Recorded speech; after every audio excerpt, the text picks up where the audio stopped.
इस वक्त बातचीत करने के लिए हमारे साथ गाजियाबाद के सांसद अतुल गर्ग इस वक्त मौजूद हैं। सांसद जी, कल एयरपोर्ट अथॉरिटी ऑफ इंडिया के साथ आपने एक बैठक की थी।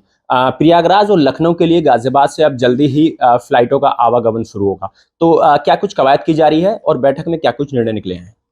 बैठक के अंदर 1.5 घंटे की मीटिंग चली। सबसे पहले तो ये समस्या देखी गई कि अभी इंडियन एयरपोर्ट की क्या क्या समस्याएं चल रही हैं।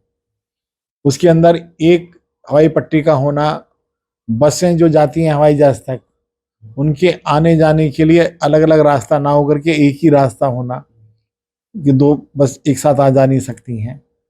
इस तरह की बहुत सारी समस्याएं आई और ज़्यादा भीड़ होने पर वहाँ पर जो वेटिंग की व्यवस्था है उसकी भी दिक्कत आई।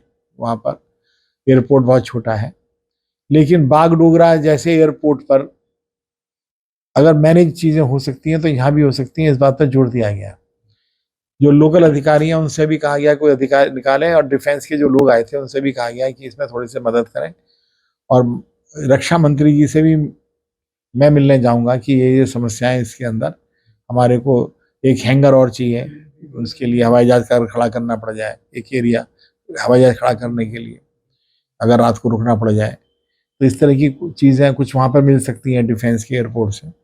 इस तरह की बातचीतें हुई हैं और आखिर में निष्कर्ष ये निकला कि फ़्लाइट तो नहीं बढ़ाई जा सकती हैं। वहाँ 21 फ्लाइट जा रही हैं तो 21 ही उड़ेंगी, लेकिन सवेरे जो फ्लाइटें जा रही हैं वो लखनऊ और प्रयागराज होकर के उड़ जाए, तो ये एक रास्ता निकाला गया। तो उसकी तैयारी के लिए उनसे कहा गया सब अधिकारियों से, तो उन्होंने दिवाली तक ये उम्मीद जाहिर करी है कि हम फ्लाइट उड़ाना शुरू कर देंगे। तो ये माना जा रहा है कि दिवाली तक जो है गाजियाबाद वालों को बड़ी सौगात मिल जाएगी, क्योंकि जो प्रयागराज और लखनऊ जाने वाले लोग हैं उनके लिए जो सफ़र है वो आसान हो जाएगा।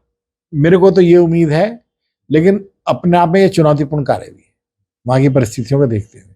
अच्छा सांसद जी, एयरपोर्ट के विस्तारीकरण का भी एक कार्य जोरों पर है, उस पर की आवाज अब लगातार बन रहे हैं।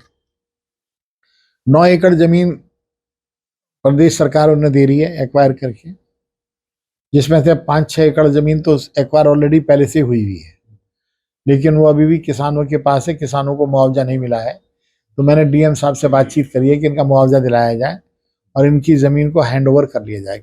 लेकिन उस प्रक्रिया में कोई समय नहीं लगेगा, एक्विजिशन की प्रक्रिया में। तो देखिए क्या होता है, हम तो रोज़मर्रा बात कर रहे हैं। तो विस्तार के लिए क्या कुछ माना जा रहा है कि किन किन क्षेत्रों का वहां पर विस्तार होगा? क्या कितने एरियाज वहां बढ़ेंगे? कौन कौन से एरिया?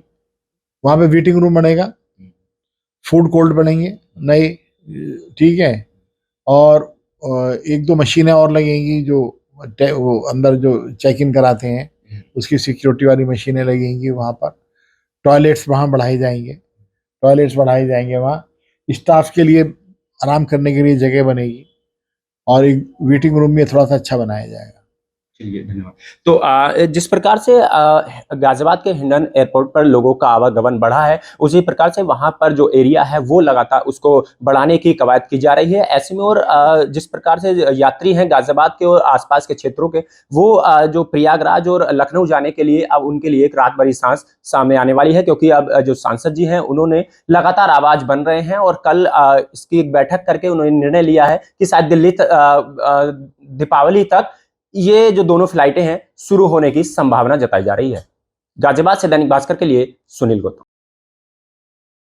राजनीति हो या क्रिकेट, देश विदेश की ब्रेकिंग हो या आपके मोहल्ले की बड़ी खबर, सब मिलेगा एक ही ऐप में, सबसे तेज और भरोसेमंद। अभी डाउनलोड करें दैनिक भास्कर डिजिटल।